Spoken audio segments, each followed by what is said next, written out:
Good afternoon. Welcome to Ladies of Another View on Beth. We have a guest today. It is the chairman of the Finance and Tax Committee, Representative Craig Hedlund.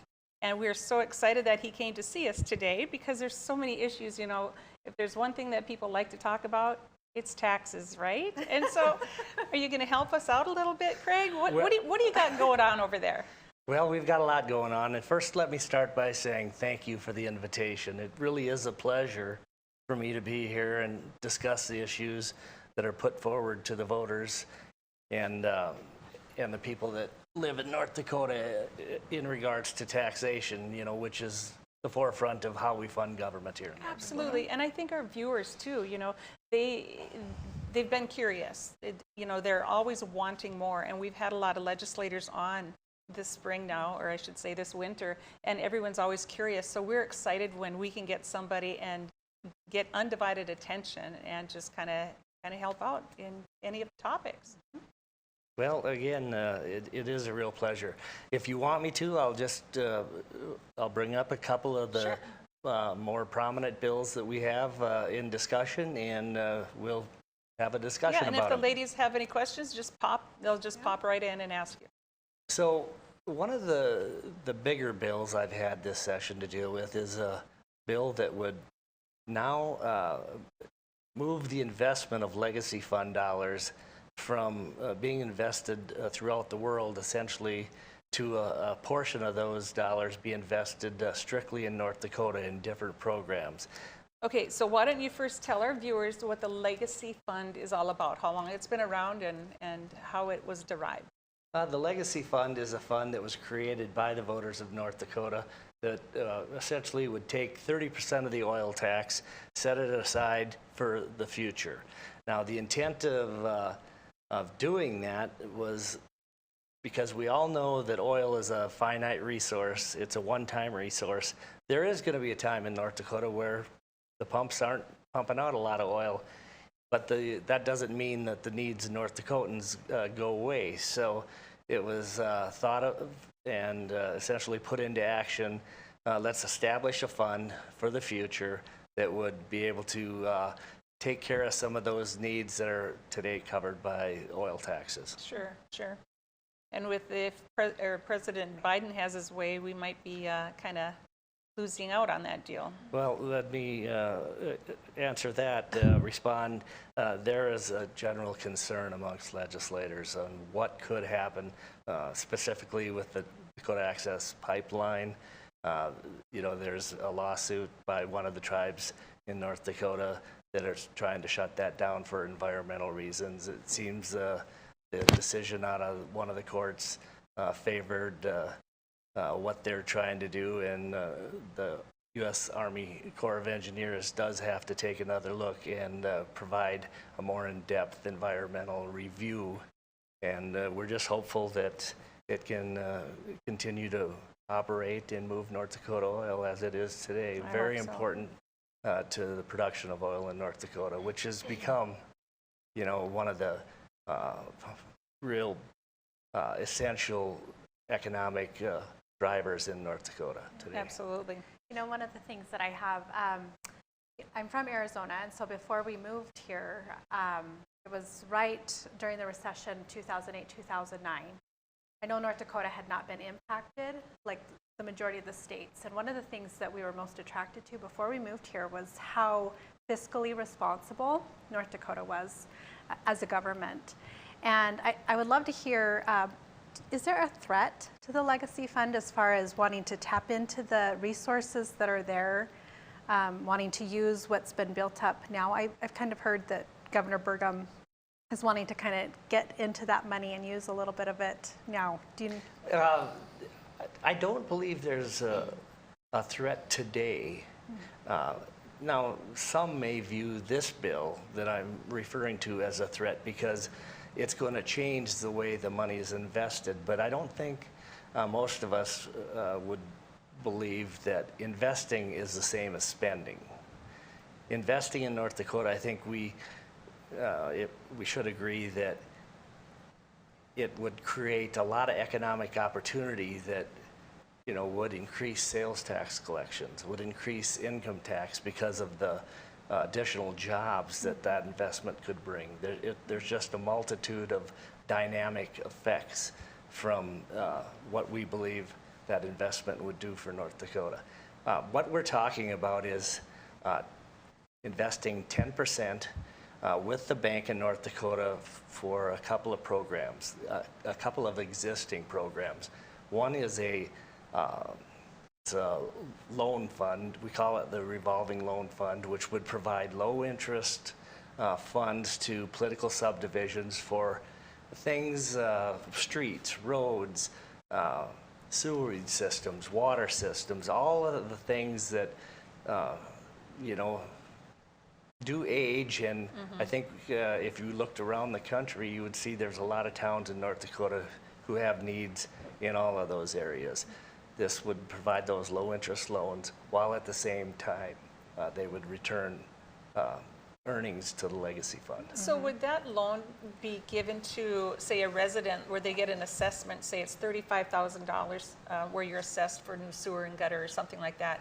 Or does the loan go to a town or community?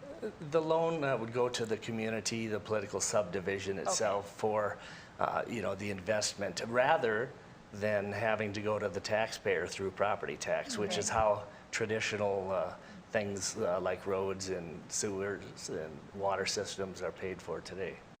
Sure. So in some regards, you could say it should help with the pressure on property taxes. Perfect. So how else are you looking to invest here locally where it's going to benefit the citizens of the state? Well, there's also a low interest program, the CD Match program, which provides those similar type loans to primary sector businesses that are looking at relocation.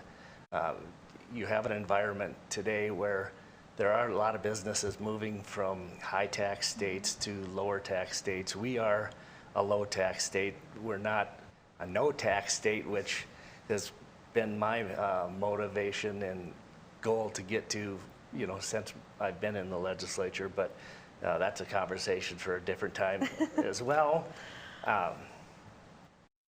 But there's a program to help with that. There's also, on the equity side of the bill, there's a 10% set aside for those two programs we talked about. But then there's another 10% that would look at a little more risk reward type situations with a small portion going towards venture capital, trying to encourage new business to develop here and things in that regard. Things that we're doing all over the world in other countries. We have a fund, or we have investments in a fund in Africa. Oh my gosh. You know what? I want you to hold that thought because we have so much more to talk about.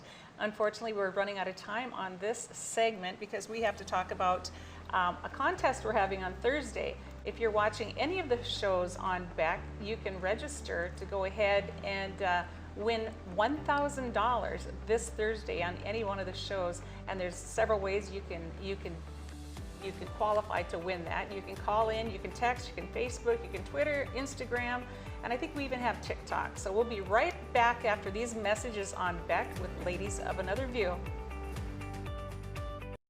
Howdy folks, it's the County Line Cafe. I reckon it's time you're due for a hearty meal. So saddle up for the day with one of our hay bussin' breakfast and homemade soups. Fill your grill at our salad bar, sink your teeth into our famous County Line burger and barbecue ribs.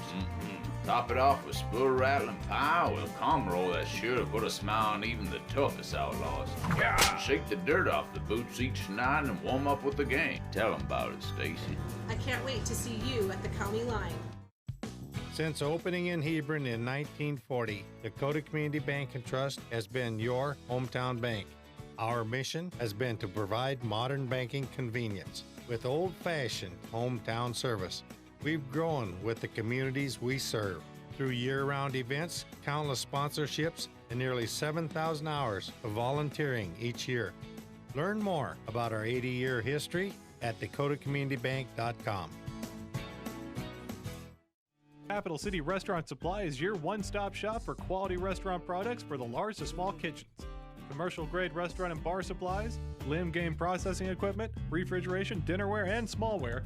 We sell everything including the kitchen sink for trusted manufacturers for the chef and all of us. Open to the public since 1971, we are veteran-owned and North Dakota proud. Let us take care of your restaurant and home kitchen needs today by visiting us at 1414 Interstate Loop in Bismarck or on the web at capitalcityrestaurantsupply.com. Jeez, what a mess. Look at that. There's roof stuff everywhere. It's so embarrassing. Ruins the neighborhood. Come on, humans. Let's get this fixed. Don't let your roof go to the dogs. Call America's Best Contractors for your free estimate. Need a new woof? After checking with the rest, go with the best. America's Best Contractors. 258-2412. Online at americasbestcontractorsincorporated.com. Win $1,000 from the Beck News Fast Cash Contest. On Thursday, February 11th, watch Beck News programming to be entered to win $1,000. Watch Dr. Duke at 4, Ladies of Another View at 4:30, Down the Road with Joel at 5:30, No Apologies with Becker at 9, and No Filter with Debbie at 10. To enter, contact us during any show on Thursday in one of the following methods. That's it. Visit Beck.News for the full contest rules and showtimes. Beck News Fast Cash for $1,000.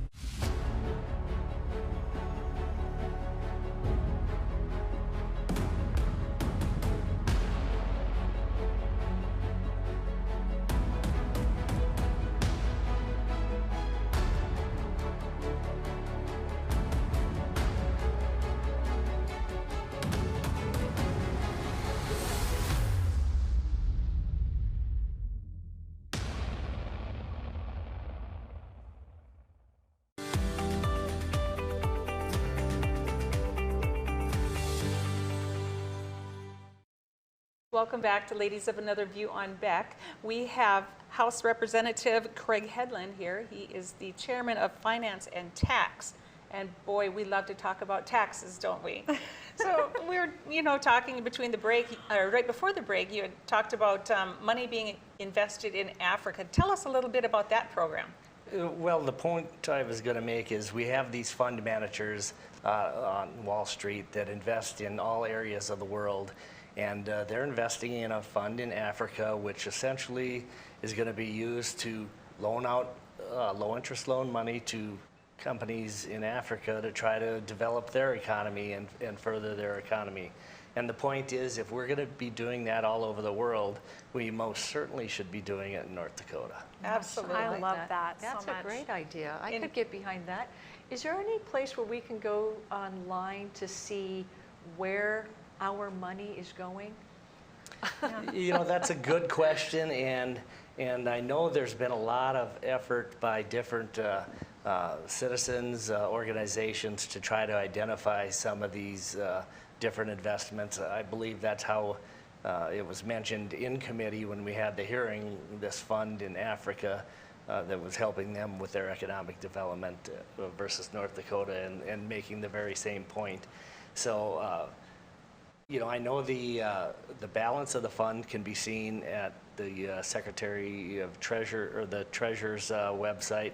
The State Investment Board, I think, through the Freedom of Information, has to provide a citizen with where the money's being invested, but it probably would require a request on a regards of the citizen. And so we are already investing in Africa, or they're using it in Africa, or is that a new program? No, we are currently invested there as well as in many other countries across the world. I guess we didn't know that. So how much money does that generate? Are we making money at it? Well, we are. I believe the return that they shoot for is somewhere in that 5.6 to 5.86%, and I believe they are achieving that and actually even greater returns. So, as much as we can get, I think has been, the thought of the past. I believe now that some of these different areas of investment have been exposed, there's more of a push by the citizens in North Dakota to say, you know what, if we can do it there, we want it done here. Perfect. I love that. So I got some viewers that are texting me questions. There was way too many. Okay, are they easy? Here's one that says, why is he against working to reduce property tax? Why doesn't he want people to benefit from the People's Fund that we all voted for in 2019? Legacy means gift. Well, I think that's a good question, and that brings me to a bill that we heard a few weeks ago in that regard, or maybe it was just last week. It was House Bill 1446, which would use legacy fund earnings to pay down people's primary residence concept. Good, fair, maybe a fine use for legacy fund earnings. The problem is the bill was fairly poorly written.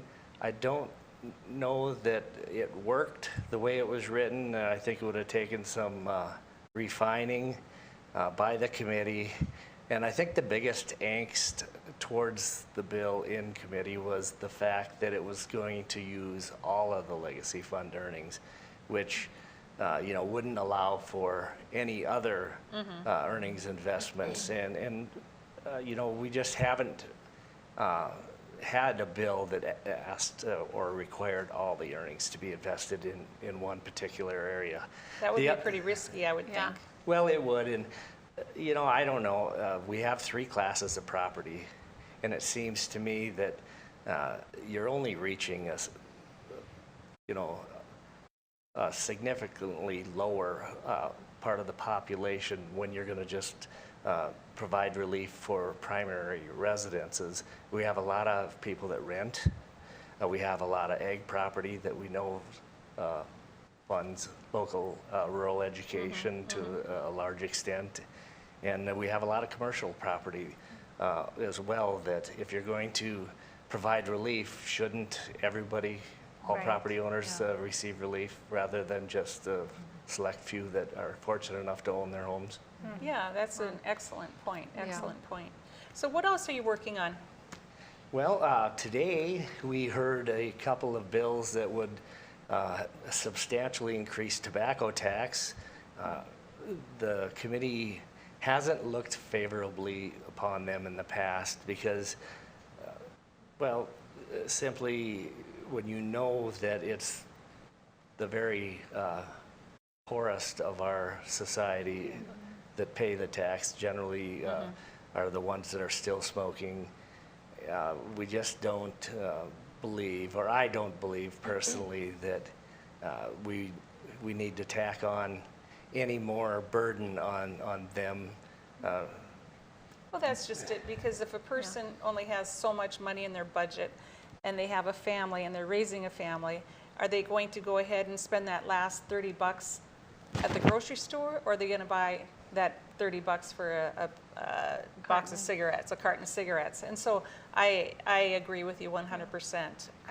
Could I ask you something? So, and since you're talking about what else you're working on, as a North Dakotan native, I have to say I was so disappointed to see how many Republicans voted against the emergency order bill to remove the emergency? Yeah, this whole COVID thing has just really ticked me off that our governor and our representatives have this much power.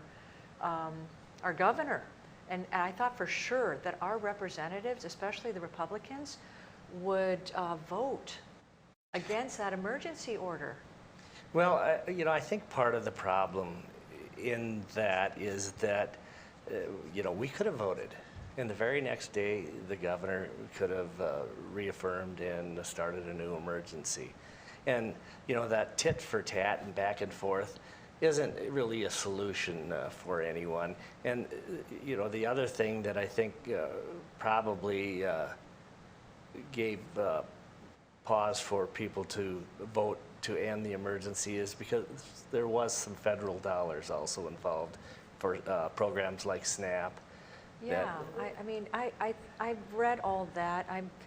I was really proud. I just want to say for all the representatives that did vote for that. I just want to thank you.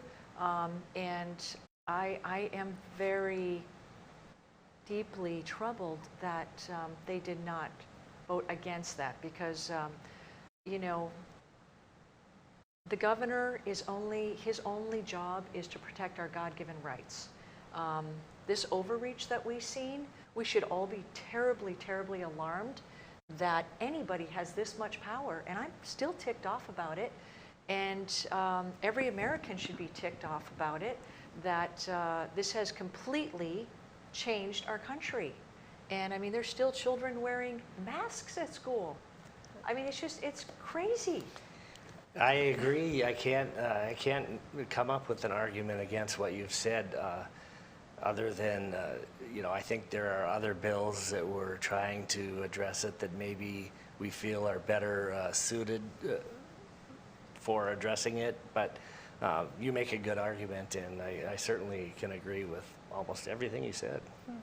Right. Yeah, there's been this year, it's been a crazy year, and it's been a crazy year for you guys up on the Hill as well. So what else do you have going on in the tax world? Anything that our viewers need to know about? Well, as many of you have probably heard, we've got some issues with our coal industry, Yes. predominantly brought on by the federal government and their desire to pretty much gut fossil fuel usage The in new in federal the government, country. not Yeah. the former Well, federal government, right? That's right, but we've had, it's been on and off Right, here right. lately It has been. with that. So, you know, we're going to do what we can to try to address those concerns. We have a bill in committee that is going to provide some tax relief for both coal production and those using coal to produce electricity, which I think is important. And it's kind of a stepping stone to try to get to a place where we can find new ownership for that Coal Creek station that is talked about being abandoned. Sure. And it's, that energy all goes to Minnesota, correct? It does today.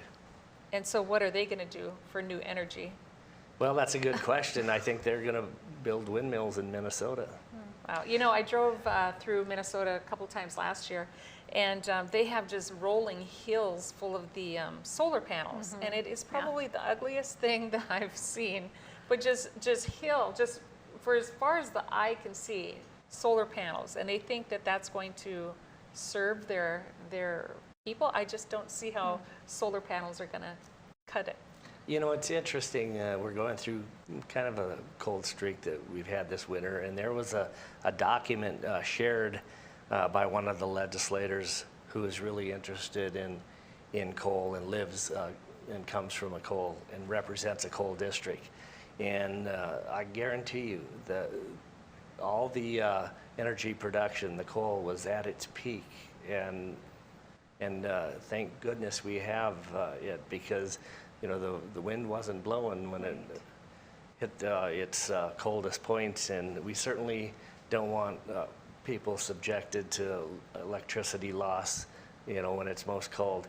It's funny we get on this subject. Just last week, I live in an area that had lines that were highly impacted from the frost, and I lost power last Wednesday, out all night. On Thursday morning, I had talked to my wife. She said that she was told by the power company it could be 5 to 8 days before we got our electricity back. Wow. So I had to leave the legislature, go home, get generators going and things like that. And, you know, thank goodness an hour after I got it all done, the power came back Of on course for it me. did. Right. I don't know, you know, that wasn't that way for everybody. So it just points to the how significant base load production is and how important the coal industry is, not only to North Dakotans, but it should be important to every citizen of this country that we have a good, stable base producer like coal. And reliable. It's reliable. It is. You know, Right. and I think back to when our, you know, forefathers settled the area, they were all, everyone had a coal pit in the backyard. I know my parents grew up kind of in the New Salem area. And back on the hillside, there's little coal veins. So they've been burning coal for years. Yeah. And so now they want to do away with that. We have all of this technology to burn cleaner coal. And the rest of the world isn't holding up their part. We're holding up our part, but yet the Americans, it seems, are the ones that are always penalized, and you have to do this. You can go anywhere else in the world, and the skies are black, but yet you go to America, and you know we have some excellent ways to keep our world clean, but we can't do it all by ourselves. Well, what we did is we ran you through this next segment. We didn't take that commercial break, so you have about a minute and a half. Is there anything you want to share with us? Oh, we have 1 minute exactly. Well, let me share some good news with those that live in North Dakota. On a good note, the House of Representatives has passed legislation that will end the income tax on Social Security benefits. Oh, nice. Fantastic. That's you know, great we news. made that first move last session that essentially eliminated the benefits for the first 100,000 for a married couple or 50,000. We have extended that to 150,000 for a married couple at the end of this biennium, and then in the following biennium, it'll go all the way and completely eliminate those benefits from being taxed.